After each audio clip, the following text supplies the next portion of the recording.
আসসালামু আলাইকুম। আপনারা যে যেখান থেকে আমার ভিডিওটি দেখছেন, আপনাদের সকলের প্রতি রইল আমার পক্ষ থেকে দোয়া আর ভালোবাসা।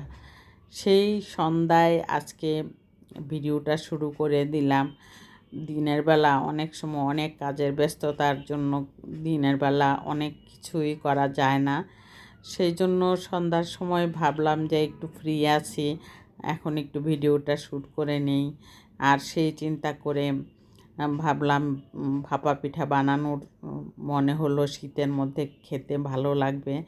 আর শীতের সব সময় শীত নাই গরম নাই, সব সময় আমার ঘরে ডিপ ফ্রিজের মধ্যে আমি ভিজা চালের গুঁড়াটা আমি রেখে দিই।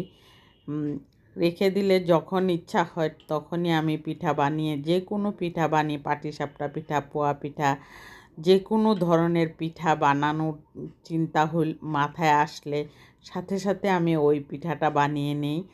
আর সেই চিন্তা করে আজকে সন্ধ্যার নাস্তা চা খাওয়ার আগে একটা কিছু দিতে হবে ভেবে যে আমি এই জন্য ভাপা পিঠা বানিয়ে সন্ধ্যার নাস্তায় খেয়ে নিলাম। আর আমার বাচ্চারা তো মিষ্টি জিনিস বেশি খেতে চায় না। আমি আর আমার হাজব্যান্ড, আমার মেয়েরা খেয়েছে একটা পিঠা, কিন্তু এগুলি কিন্তু পিঠা ছাঁচের যেই পিঠাটা বানিয়েছি অনেক বড় বড় করে বানিয়েছি। আর এই পিঠা খেয়ে একটা খেলেই মনে পেট ভরে গেছে এরকম হয়। আর সেই জন্য আমি সুন্দর করে আমার এই পিঠাটা বানিয়ে নিলাম। গুড় নারকেল কুড়া সব সময় আমার ডিপ ফ্রিজে থাকে। গুড়টা আমি নর্মাল ফ্রিজে রাখি, আবার ডিপ ফ্রিজেও রেখে দিই, কারণ ডিপ ফ্রিজে রাখলে গুড় দেখা যায় অনেক ভালো থাকে, আর নর্মাল ফ্রিজে রাখলে অনেক সময় কালো হয়ে যায়। আর সেই চিন্তা করে আমি ডিপ ফ্রিজেই গুড়টাও রেখে দিই। আর যখন বানানোর চিন্তা হয় তখন নামিয়ে কিছুক্ষণ রাখলেই নর্মাল হয়ে যায়। আর সেই চিন্তা করে আজকে সন্ধ্যার নাস্তায় ভাপা পিঠা খাওয়া শেষ করে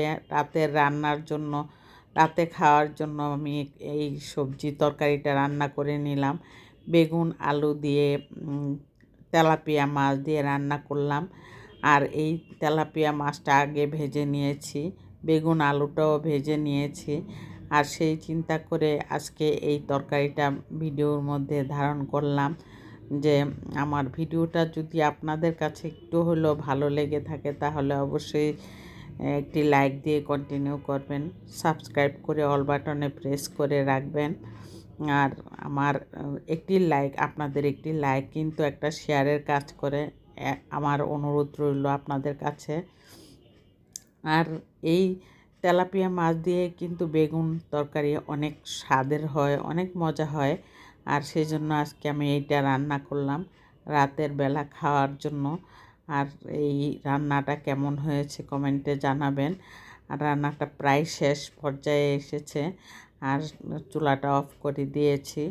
এখন ধনিয়া পাতা দিয়ে আমি হালকা খোলা রেখে আমি ঢাকনা লাগিয়ে দিয়েছি। আর কেমন হয়েছে দেখতেই তো মনে হচ্ছে অনেক মজা হয়েছে, কিন্তু আসলেই অনেক মজা হয়েছে তেলাপিয়া মাছের তরকারিটা। এরকম একটা তরকারি থাকলে আর কিছুই লাগে না, পেট ভরে ভাত খাওয়া যায়। সাথে ভাজি ছিল, লাল শাকের ভাজি, ডাল, এগুলিই ছিল।